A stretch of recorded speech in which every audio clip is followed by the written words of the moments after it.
Good afternoon, everybody. Welcome back to the Carpedia show. Got some news again coming out of Dodge.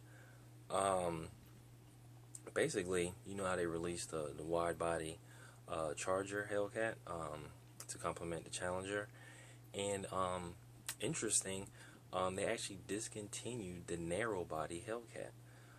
So you could only get the Hellcat with the wide body treatment. You can still get the Scatpack in the narrow body, and you can also get it with the wide body.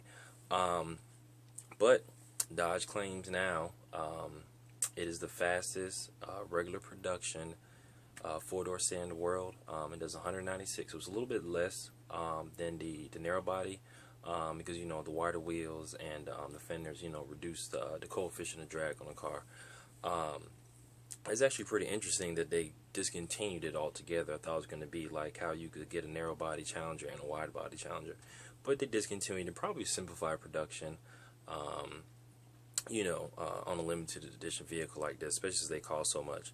And you know, for all the people who know, basically it's same thing as the regular Challenger Hellcat, you know, but just has 11-inch wide wheels. They redid the suspension. It has 3 motor adaptive Bilstein dampers, larger sway bars, and stiffer springs, you know, to kind of help not only put the power down, but to improve the handling of the vehicle.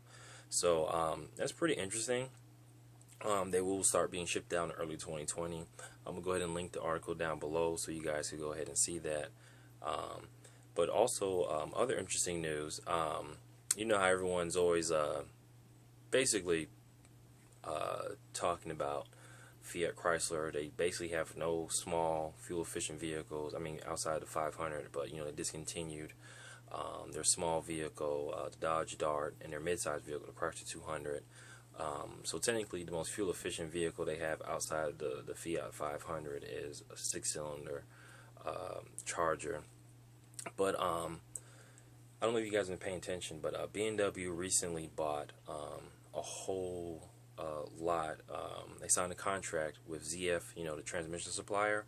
ZF introduced a new 8-speed automatic transmission, and it's called the 8HP. And with this transmission, it has the ability to either have a torque converter or a mild hybrid electric motor combination. So basically, the electric motor sits in the transmission for a hybrid system, or for regular applications, it could have just a torque converter. So that way it can simplify production. So whenever they make a vehicle for BMW, if it's a hybrid version or non-hybrid version, still use the same transmission. It's just it either gets shipped for a torque converter or whatever electric motor they decide to use. Now, what's interesting is Chrysler just signed a contract with them, and they are going to be using this transmission. It's a longitudinal transmission. It's for rear-wheel drive and all-wheel drive applications, not anything front-wheel drive. And this is the same, like I said, same transmission that BMW is using. They order a lot, even Porsche is using. And what's great about this is there's rumors about, you know, Dodge making, you know, hybrid versions of, you know, their trucks. You know, they have the hybrid version, the 1500, which is more of a mild hybrid, 12-volt system. But this should actually give it more of a hybrid, a larger hybrid electric engine in the vehicle. So we can expect the fuel economy to go up on the 1500.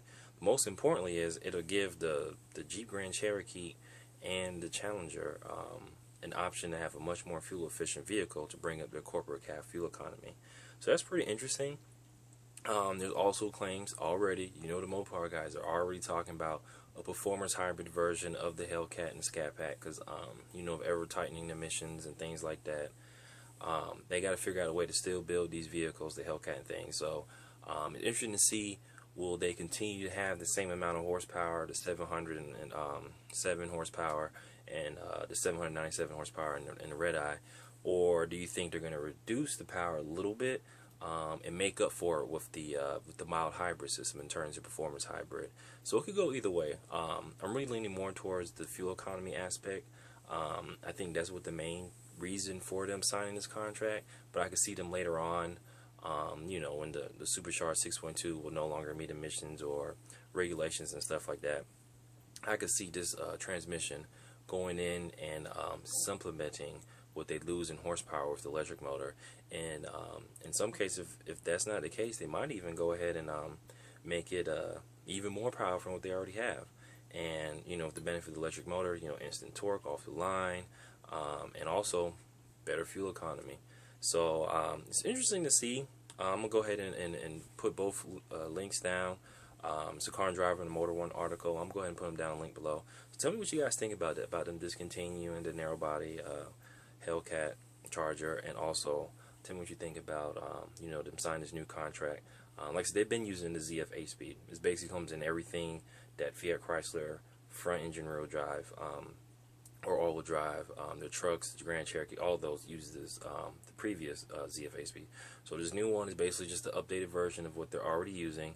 But like I said, it has the ability to either use a torque converter for a regular application or a small electric system, which is more than what the 12-volt hybrid, mild hybrid system that's already in the 1500. So you know the fuel economy is going to go up, and so is towing capacity, better off-the-line acceleration, and like I said, if this does find its way into performance hybrid, it could basically be something like a mini P1 system. You know how the P1 system is an electric hybrid system.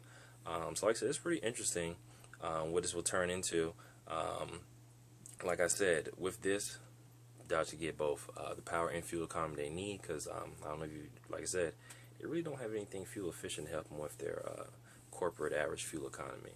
So like I said, tell me what you guys think below. I'd like to hear your comments, and you guys enjoy your afternoon. Have a good day, okay?